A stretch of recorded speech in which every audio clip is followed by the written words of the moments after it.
I had been a trucker for years. Long drives, empty highways, and endless nights were nothing new to me. But nothing could have prepared me for what happened on one cold, lonely stretch of road deep in the mountains. It started like any other job. I had a long haul from Texas to Wyoming carrying a load of construction supplies. The route was familiar, and I expected an easy trip. But as I checked my weather app, a snowstorm warning flashed across the screen. "Great," I muttered. Snow could make the roads slippery, but I had driven through worse. I packed some extra food and coffee and hit the road. By midnight, I was deep into the mountains. The road twisted through thick forests, and my headlights barely cut through the falling snow. I hadn't seen another vehicle for miles. The world outside was silent, except for the hum of my engine. That's when I saw the first sign that something was wrong. A figure stood by the side of the road, barely visible in the storm. I slowed down, squinting through the windshield. It was a man wearing a heavy coat, his head down. I didn't stop. I never pick up hitchhikers. It's a rule among truckers. Too many stories of people getting robbed or worse. But as I passed him, I caught a glimpse of his face. His skin was pale, almost gray, and his eyes, they were completely black. A chill ran through me, and it wasn't from the snow. I pressed the gas and kept driving. I checked my side mirror. The man was gone. I shook it off, blaming my tired mind. I turned up the radio to distract myself, but all I got was static. Then, through the crackling noise, a voice whispered, "Turn back." I froze. "Turn back," the voice repeated, clearer this time. I switched off the radio. My hands felt sweaty on the steering wheel. Maybe I was just imagining things. Maybe the cold was getting to me. I kept driving. The snow thickened, and I had to slow down. That's when I saw another figure up ahead. This time, it was a woman. She stood in the middle of the road, her long hair hanging in front of her face. I honked. No reaction. I flashed my high beams. She didn't move. I had no choice. I slammed the brakes, my truck skidding a little before stopping just a few feet from her. I reached for my flashlight and stepped out. The cold hit me instantly, freezing my breath in the air. "Ma'am, are you okay?" I called out. She lifted her head. It was the same face as the man before. Pale skin, black eyes, no expression. I scrambled back into my truck and locked the door. My heart pounded as I slammed the gas. The truck roared forward, but as I passed her, she was gone, just like the man. I drove as fast as I could, my hands gripping the wheel so tight my knuckles turned white. Then the whisper started. Not from the radio this time, from inside the cab. "Turn back." I checked the passenger seat. Empty. I looked in the side mirror. Nothing but snow and darkness. But when I glanced at the mirror again, I saw a shadowy figure sitting in the passenger seat. I slammed the brakes. When I turned to look, nothing was there. I needed a break, a place with lights, people, anything but this empty road. Finally, a gas station appeared on the horizon, glowing like a beacon in the storm. I pulled in fast, the truck skidding slightly on the ice. The station was old and run down. A single old man sat behind the counter. I rushed inside. "You got coffee?" I asked, my voice shaking. He nodded slowly and poured me a cup. "You look like you saw a ghost," he said, his voice raspy. I hesitated. Should I tell him? He might think I was crazy. "Something weird is on the road," I said carefully. People standing out in the snow, black eyes. The old man's face darkened. "You saw them?" My blood ran cold. "You ain't the first trucker to come through here talking about them," he continued. "They're the lost ones." "What does that mean?" I asked. "Drivers who crashed in the storm, never found. Their spirits still wander, trying to pull others to the same fate." I swallowed hard. "So what do I do?" The old man handed me a small silver cross. "Take this, and don't stop for anything or anyone until you're out of these mountains." I nodded, finished my coffee in one gulp, and hurried back to my truck. The storm was worse now, the wind howling like a living thing. But I had one goal: get out of these mountains. I gripped the cross in one hand while steering with the other. I didn't look at the road signs. I didn't check the mirrors. Then, my headlights flickered. The truck's engine sputtered. No, no, no, I muttered.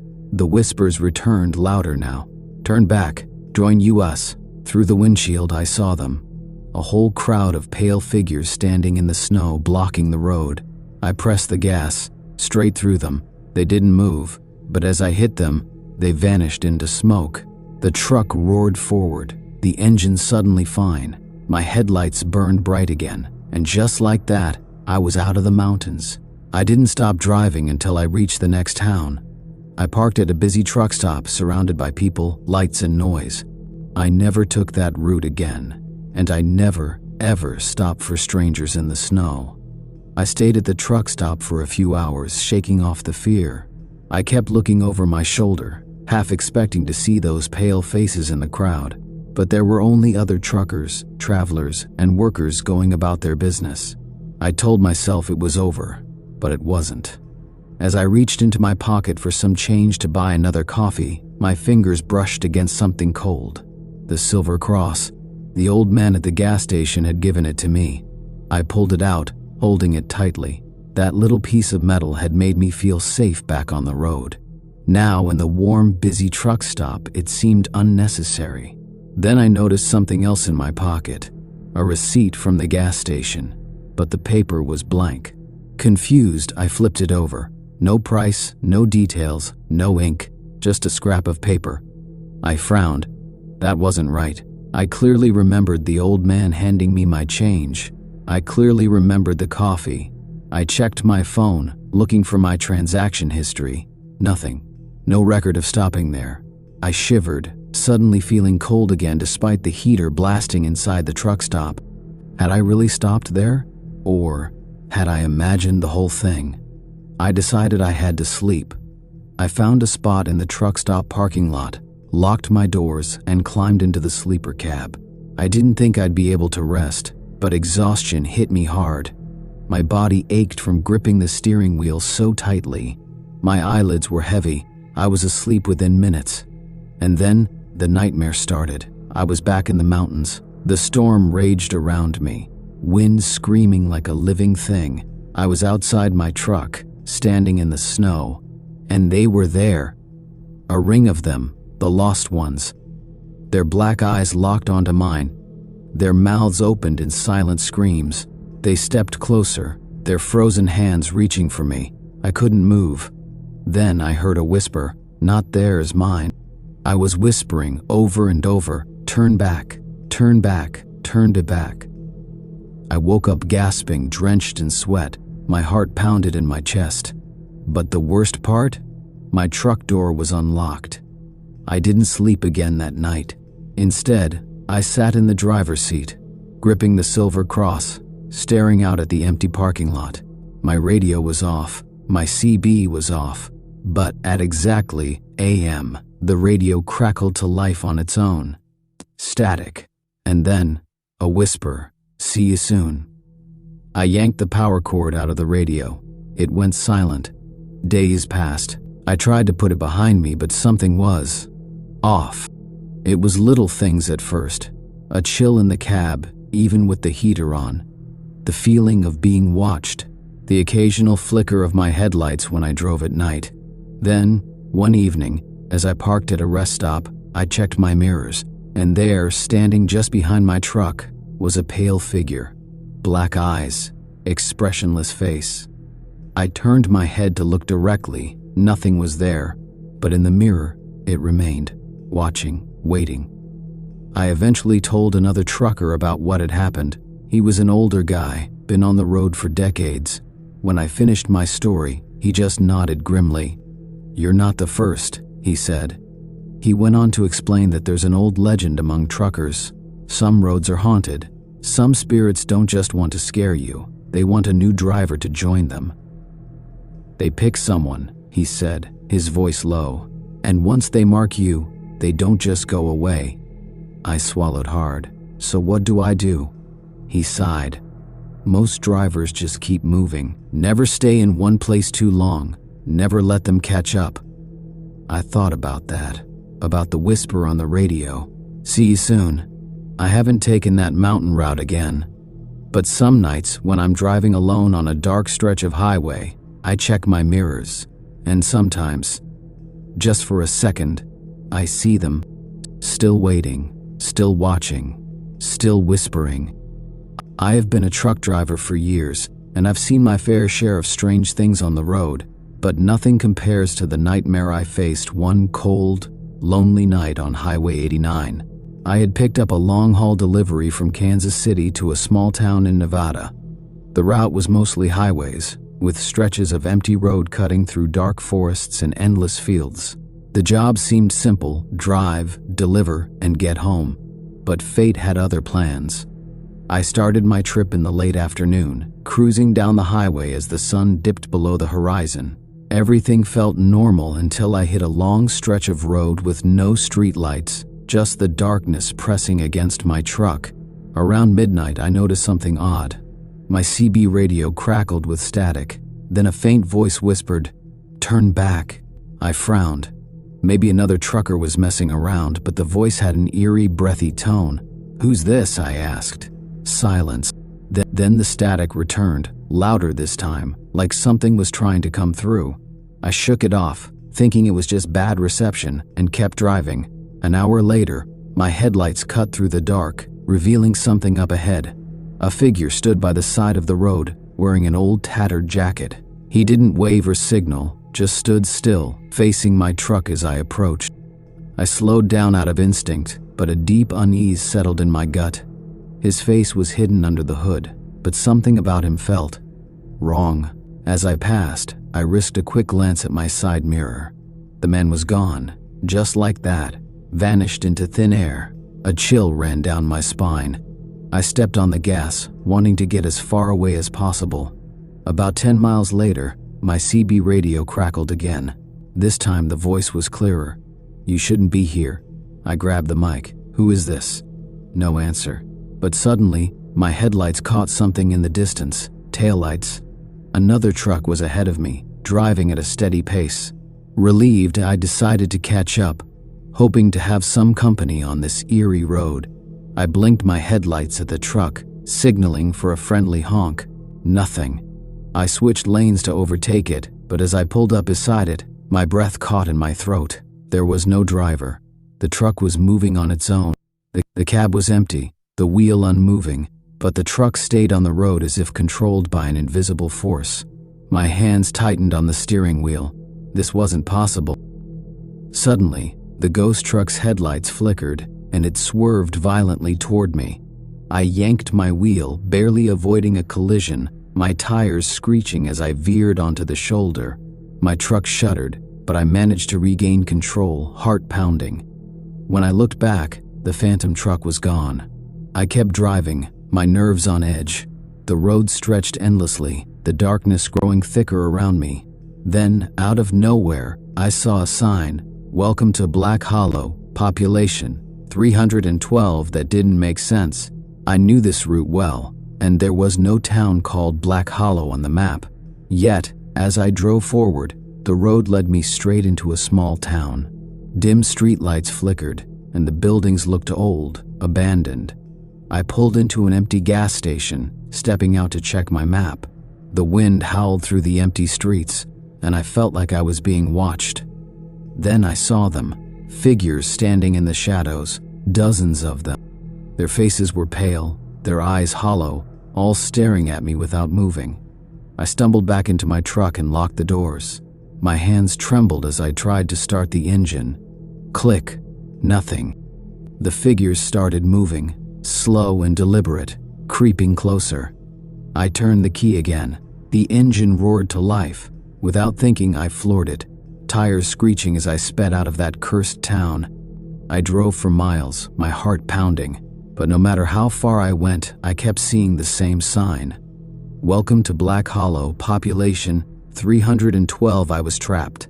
My breathing grew heavy. This was impossible. The road should have taken me out of here, yet I kept returning. Then my CB radio crackled again. The voice was clearer now. "You can't leave." My headlights flickered. The truck groaned, the engine sputtering. Panic set in. I had to escape. I grabbed the wheel and did the only thing I could think of. I turned around and drove back the way I came. The road stretched endlessly, The town disappeared behind me, but an unsettling feeling remained, like something was still watching. Then, just as suddenly as it had started, the nightmare ended. I put myself back on the main highway. The signs for Black Hollow were gone. My GPS was working again, showing my original route. Had I imagined it? I made my delivery the next day, exhausted but relieved. When I told a few truckers about my experience, they exchanged uneasy glances. One of them, an older driver, leaned in and said, "You met the highway's dead zone. It's a cursed stretch of road. Once it pulls you in, it doesn't let go, unless it wants to." I shuddered. I don't take that route anymore, and every time I pass an empty stretch of highway at night, I can't help but wonder, was I lucky to escape, or am I still trapped and I just don't know it yet? Days passed, but I couldn't shake off what had happened on Highway 89. Every time I closed my eyes, I saw the figures in Black Hollow staring at me, their hollow eyes boring into my soul. I kept telling myself it was over, I had escaped, but a part of me wasn't so sure. The nightmares started soon after. In them, I was still driving through the dark highway, the ghost truck beside me, its headlights flickering. Sometimes, I heard the voice on my CB radio, whispering my name. One night, I woke up in my sleeper cab, drenched in sweat. I had pulled over at a truck stop somewhere in Arizona. My hands trembled as I checked my GPS, making sure I was where I was supposed to be. Everything seemed normal. But then I saw something in my side mirror. A man in a tattered jacket. I got a new job a few days later, hauling cargo from Colorado to California. It was a long trip, but I welcomed the distraction. For most of the drive, everything was fine. The highways were busy, and I kept my mind focused on the road.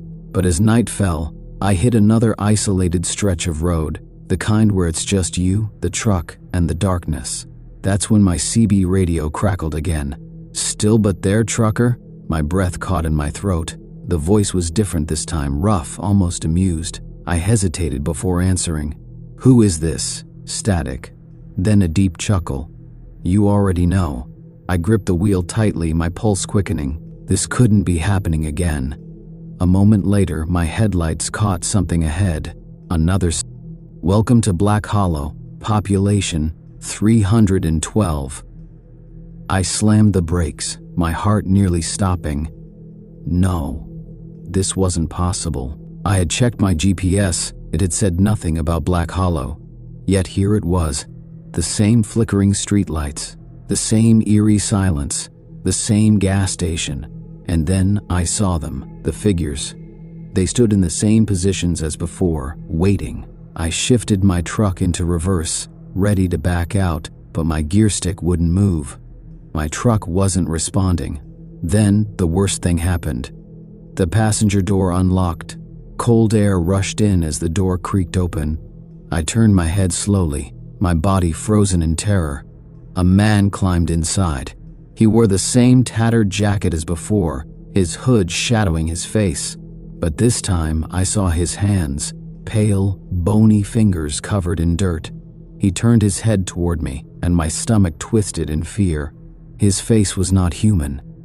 His skin was gray and stretched too tightly over his skull. His eyes were nothing but black pits. His mouth twisted into an unnatural grin, revealing rows of jagged teeth. "Drive," he whispered. I couldn't move. "Drive," he said again, his voice a growl. My body finally reacted. I slammed the gas pedal, my truck lurching forward. The town blurred past me as I sped down the road, but my passenger didn't move. He just sat there, grinning. I don't know how long I drove. The road stretched endlessly, the darkness unbroken. My headlights barely cut through the thick fog that had appeared out of nowhere. Then my CB radio crackled once more. "You can't outrun it." I glanced at the man in the passenger seat. He was still staring at me, his grin never fading. "Who are you?" I whispered. The thing tilted its head. "You already know." Suddenly the road ahead changed. I recognized the gas station, the same one from before. I had looped back to Black Hollow. Panic surged through me. I turned the wheels sharply, trying to break free from the loop, but the moment I did, the truck sputtered and stalled. The engine was dead. Silence filled the cab. Then the man leaned in closer, his cold breath brushing against my skin. "It's time." I don't remember what happened next. One moment I was gripping the wheel, too scared to breathe. The next I was waking up inside my truck, parked at a rest stop.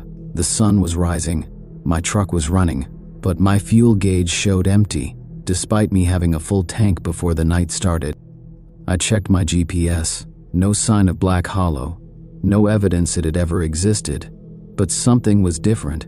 On my passenger seat, there was an old, tattered jacket, and in the distance, just beyond the morning fog, I saw a figure standing by the road, watching, waiting. I turned my truck back on and drove, vowing never to stop again.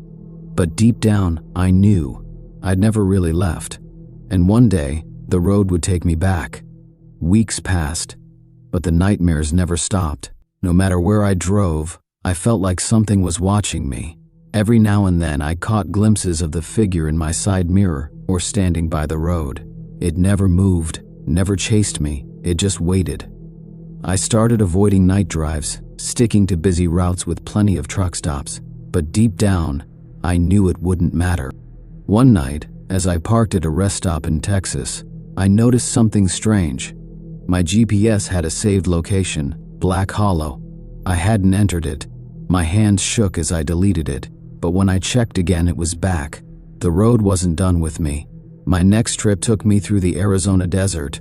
I was hauling a load of machinery to a construction site in California, a simple job that should have taken no more than a day. Everything was fine until sunset. As the sky darkened, my CB radio crackled. I reached for the dial, expecting static, maybe some truckers chatting. Instead, I heard a familiar voice. "Hello again, trucker." My blood ran cold. I gripped the wheel tighter. "Who is this?" A chuckle. "You already know." I nearly slammed on the brakes. This couldn't be happening again. I wasn't anywhere near where Black Hollow had appeared before. Then it flickered. The temperature in the cab dropped, and up ahead, standing in the middle of the road, the man in the tattered jacket. I swerved, barely missing him. My truck fishtailed, tires screeching against the pavement. I fought for control, my heart hammering. When I looked in the mirror, he was gone, but my CB radio crackled again. "You can't run forever." I kept driving, refusing to stop. My body ached, exhaustion creeping in, but I couldn't risk pulling over. Then I saw taillights in the distance. At first, I was relieved, another trucker on the road. But as I got closer, my stomach twisted in fear. It was the same ghost truck. Its headlights flickered erratically. The cab was empty, and this time, its brake lights flared as it slowed down. It wanted me to follow. I had two choices: pass it or slam the brakes and risk stopping on an empty road with something I didn't understand. I chose to pass. As I pulled up beside the truck, I glanced inside. A mistake, because this time, something was inside the cab. A shape, twisted and unnatural, huddled in the driver's seat. Its head snapped toward me, and I saw a face that was barely human.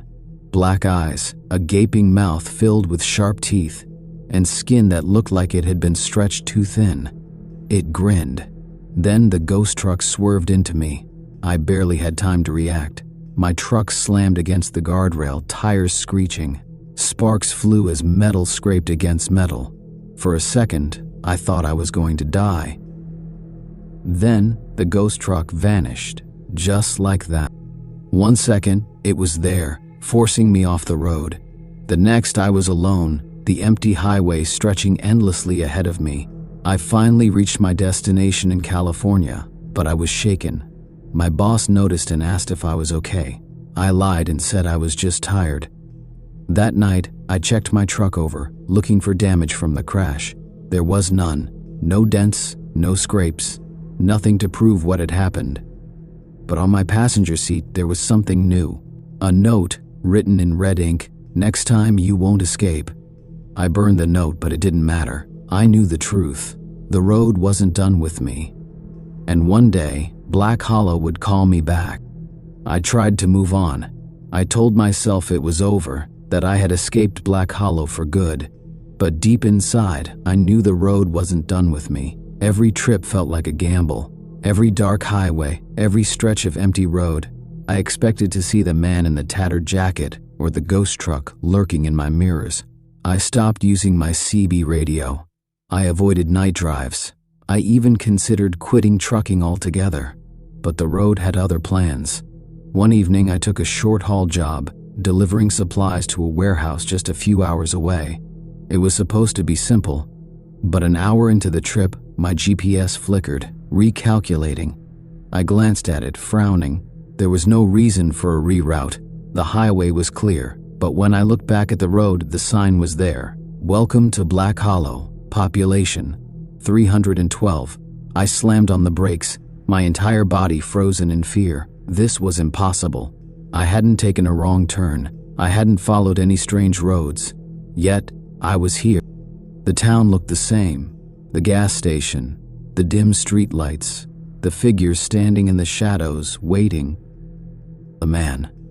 He stood in the middle of the road, his hood still covering most of his face.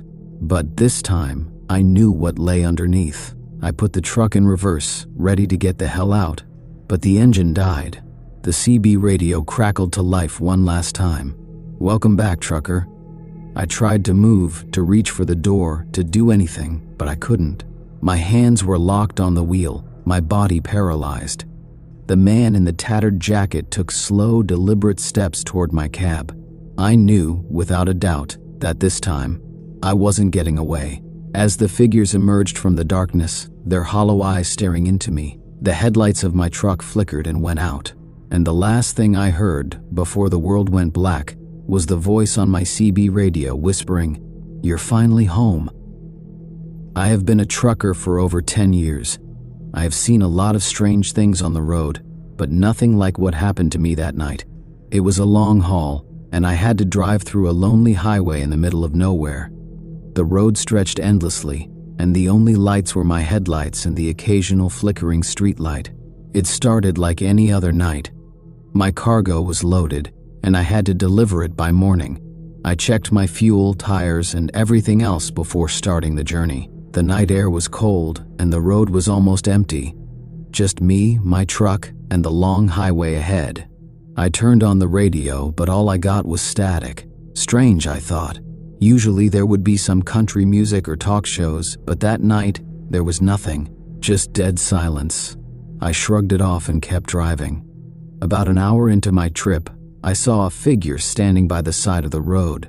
It was a man wearing dark clothes. He didn't have a backpack or anything with him. Just standing there, staring at my truck as I passed. I didn't stop. Picking up hitchhikers at night is never a good idea, especially in such a deserted place. I glanced at my side mirror, and that's when my heart nearly stopped. The man was gone. He had disappeared in an instant. I told myself it was just my tired eyes playing tricks on me. A few miles down the road, I saw something even stranger. There was an old truck parked on the shoulder, its headlights dim and flickering. As I got closer, I noticed the truck looked ancient, rusted, and covered in dirt. The driver's side door was open, but no one was inside. The truck looked like it had been abandoned for years. I felt a chill down my spine. Something about it didn't seem right. I sped up, trying to put some distance between me and that creepy truck. Then, I saw him again. The same man from earlier, standing in the middle of the road this time. I slammed my brakes, my tires screeching against the asphalt. My truck came to a stop just a few feet away from him. I honked my horn, but he didn't move. He just stood there, his face hidden in the shadows. I reached for my flashlight and opened the door slightly. "Hey, are you okay?" I called out. No response. Something about him made my skin crawl. I wasn't going to wait around. I shut my door, locked it, and pressed my foot on the gas. But just as I started moving, I heard a loud thud on the roof of my truck.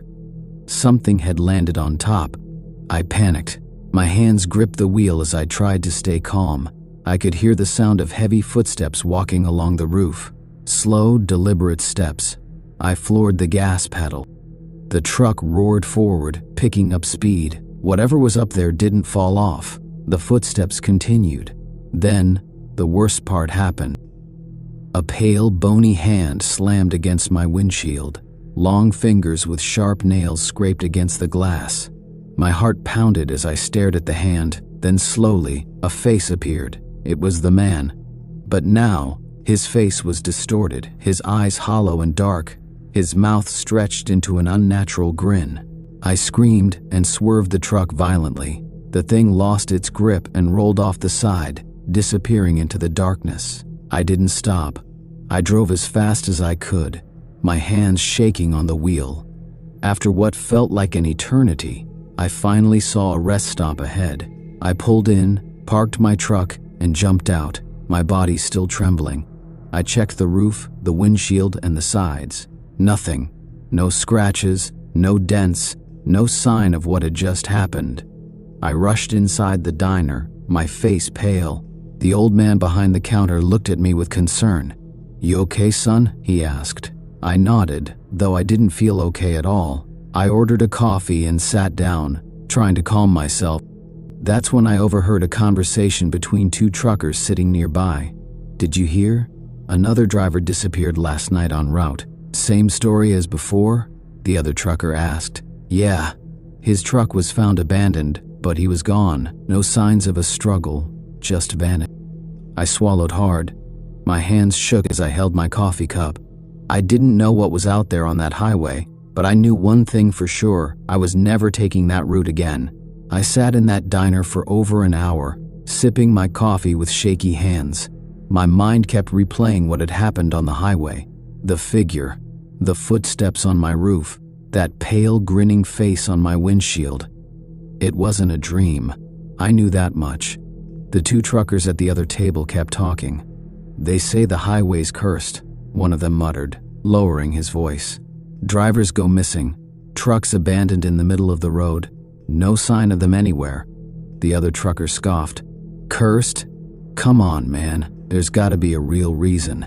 Bandits? Wild animals?" The older trucker shook his head. "Bandits don't leave full loads of cargo untouched, and animals don't take drivers away without a trace." I stared down at my coffee. My hands were still trembling. I needed to leave, but a part of me was too scared to get back in my truck. Just then, the diner door creaked open. A tall man in a leather jacket walked in. His beard was thick, his eyes dark and tired. He looked like he had seen things. He walked up to the counter and ordered black coffee. Then, he turned and looked right at me. "You just came off the highway, didn't you?" he asked. I hesitated before nodding. "You saw him." I swallowed hard. "The man on the road?" The bearded man pulled out a chair and sat across from me. "Not a man," he muttered. "Not anymore." The diner was quiet, except for the low hum of the radio in the background.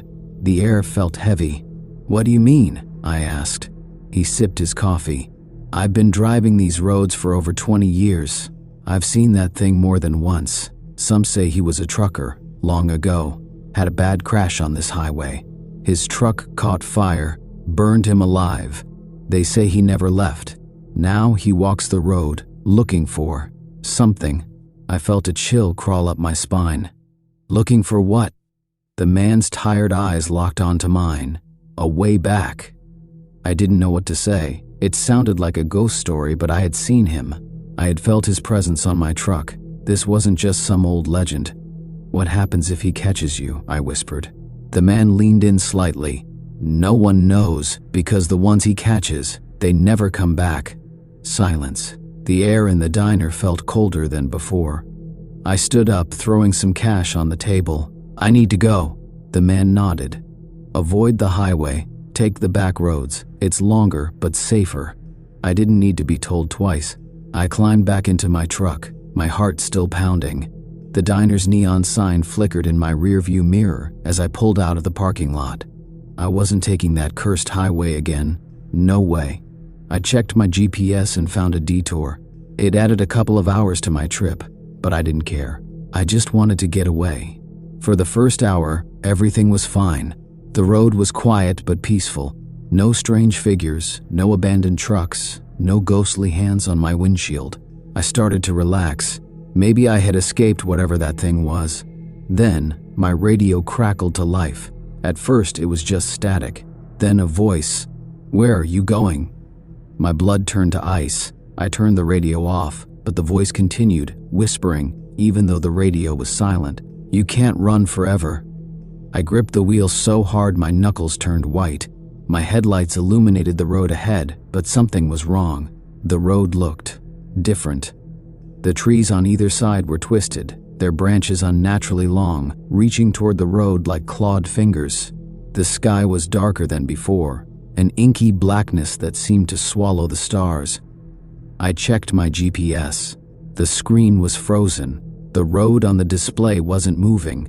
Then the headlights flickered, and I saw him again, standing in the middle of the road, smiling. I slammed the brakes, my truck screeching to a halt. My breath came in quick gasps. "No," I whispered. "I took a different road. This isn't possible." But the figure didn't care about roads. He was here anyway. Slowly, he lifted his arm and pointed directly at me. Then, my truck shut off.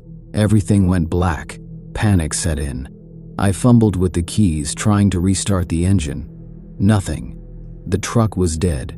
Outside, the figure started walking toward me. His footsteps echoed unnaturally loud in the silence. I locked the doors and grabbed my flashlight. My breath was ragged. "Go away," I whispered, though I knew he wouldn't. The figure reached my truck and placed his hands against the driver's side window. His fingers left behind black, charred marks, like burn scars. His hollow eyes stared into mine. Then he grinned.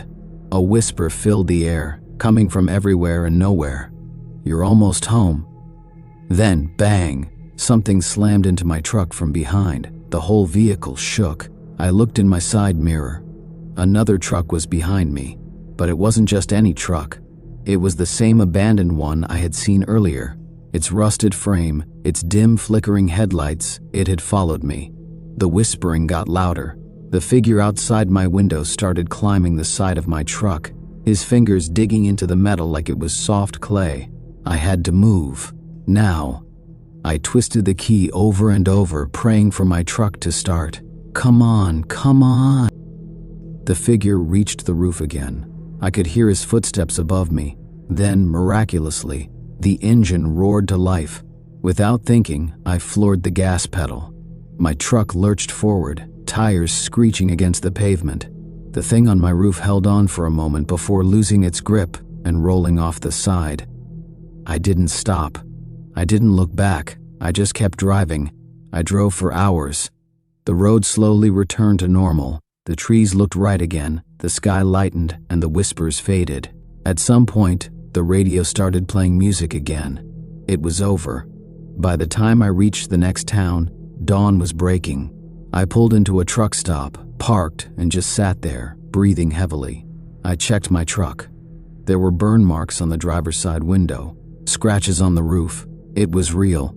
I never took that route again.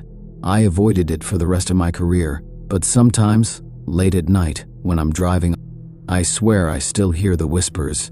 And in my side mirror, just for a second, I see that grinning face,